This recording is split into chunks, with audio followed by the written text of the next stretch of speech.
नमस्कार साथियों, स्वागत है आपका हमारे इस यूट्यूब चैनल पर। जैसा कि आप लोगों को पता है, उत्तर प्रदेश में जो है विधानसभा उपचुनाव के लिए जो है मिल्कीपुर की एक विधानसभा सीट है जो बची हुई है, जहाँ पर अभी तक विधानसभा का उपचुनाव नहीं हुआ है। बाद बाकी 9 सीटों पर जो है विधानसभा उपचुनाव हो चुका है। वहीं पर हम आपको बताते चले, जहाँ पर मिल्कीपुर की जो विधानसभा सीट है वहाँ पर विधानसभा का जो उपचुनाव होना अभी बाकी है। लेकिन जमीनी स्तर पर अगर हम बात करें तो अखिलेश यादव जो है अभी से ही विधानसभा चुनाव 2027 की तैयारियों में जुटे हुए हैं। विभिन्न मुद्दों पर जहां पर अखिलेश यादव लगातार सरकार पर हमलावर है और लगातार सरकार की जो नीतियां हैं, उत्तर प्रदेश की जो सरकार है, उस सरकार की जो नीतियां हैं, उन नीतियों पर लगातार कार्य कर रहे हैं और कार्य करने के साथ ही साथ लगातार जो है भारतीय जनता पार्टी पर हमलावर है। जहां पर अखिलेश यादव भारतीय जनता पार्टी पर हमलावर हैं, वहीं पर हम आपको बताते चले, जिस तरह से लोकसभा के चुनाव से पहले जब राज्यसभा का चुनाव हुआ था, तो उस चुनाव में समाजवादी पार्टी के मुखिया अखिलेश यादव जी के साथ में उनकी ही पार्टी के जो है 8 गद्दार विधायकों ने जहां पर गद्दारी की थी, जिसके जो सबूत हैं और जिसकी जो बात थी वो सार्वजनिक तौर पे सामने आई थी, जब उन लोगों ने भारतीय जनता पार्टी के जो उप मुख्यमंत्री केशव प्रसाद मौर्य और जो ब्रजेश पाठक जी हैं उनके साथ में उन्होंने तस्वीरें जब खिंचवाई थी, वो वीडियो और वो तस्वीरें सोशल मीडिया पर लगातार चर्चाओं का विषय बनी हुई है।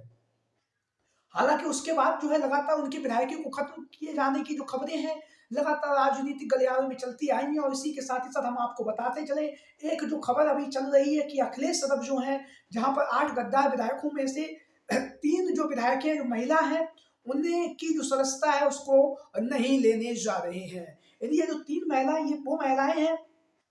जो कहीं ना कहीं आदि आबादी का प्रतीक है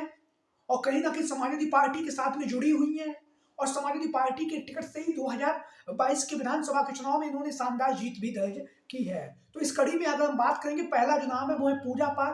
पूजा पाल जिन्हें आप सभी लोग जानते ही हैं, चायल की जो विधानसभा सीट है वहां से अखिलेश यादव जी ने चुनावी मैदान में उतारा। बहुजन समाज पार्टी को छोड़कर आई विधानसभा के चुनाव से पहले, और अखिलेश यादव जी ने इन पर भरोसा जताया। नारी के सम्मान में इन्हें जो है चायल की विधानसभा सीट से अखिलेश यादव जी ने चुनावी मैदान में उतारा। हालांकि इन्होंने राज्यसभा के चुनाव में भारतीय जनता पार्टी को वोट दिया, उसके बाद भी काफी जगहों पर इन्होंने भारतीय जनता पार्टी का प्रचार प्रसार भी किया है। इनके यहाँ पर जो शादी के कार्यक्रम हो रहे थे उसमें भी भारतीय जनता पार्टी के जो नेता हैं, कार्यकर्ता वहां पहुंचे। समाजवादी पार्टी का कोई भी नेता, कोई भी कार्यकर्ता वहां पर नहीं गया। वहीं पर लोकसभा के चुनाव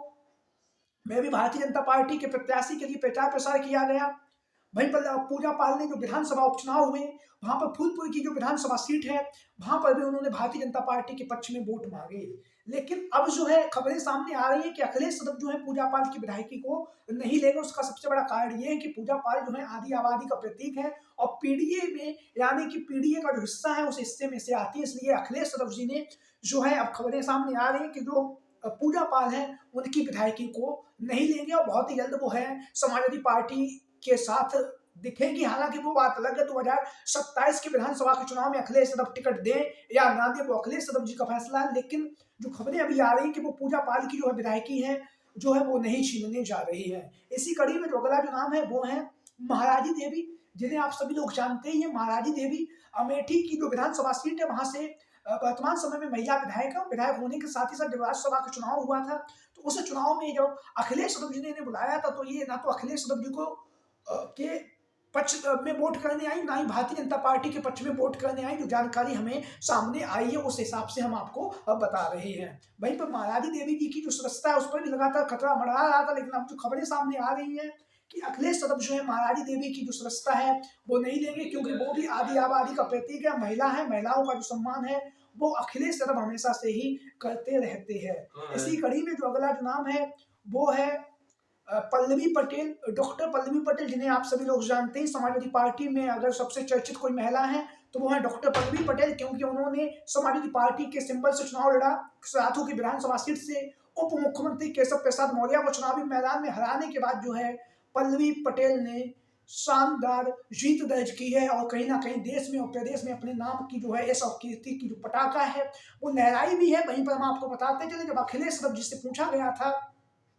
क्या आप पल्लवी पटेल जी की विधायकी को छीनेंगे, तो अखिलेश यादव जी ने कहा था कि वो आदि आबादी का प्रतीक है, महिला है, महिलाओं का हम सम्मान हमेशा सही करते आए हैं, इसलिए हम डॉक्टर पल्लवी पटेल की जो है विधायकी है वो नहीं छीने के वहीं पर इस पर प्रतिक्रिया में डॉक्टर पल्लवी पटेल जी ने भी कहा है कि अखिलेश यादव हमारे बड़े भाई हैं और बड़े भाई का जो भी आदेश होगा वो हम पालन करेंगे। तो ऐसी स्थिति में पल्लवी पटेल की जो स्थिति बन रही है वो ये है कि 2027 का जो विधानसभा का चुनाव है वो वह समाजवादी पार्टी के साथ में मिलकर लड़ने जा रही है और मिल्कीपुर की जो विधानसभा सीट है जहां पर विधानसभा उपचुनाव होने जा रहा है वहां पर पल्लवी पटेल का जो समर्थन है वो समाजवादी पार्टी को मिलता हुआ दिखाई दे रहा है। उसका सबसे बड़ा कारण ये है कि अभी एक हालिया में ही एक इंटरव्यू जो है डॉक्टर पल्लवी पटेल जी के द्वारा दिया गया जहां पर उन्होंने कहा है कि हम समाजवादी पार्टी के साथ में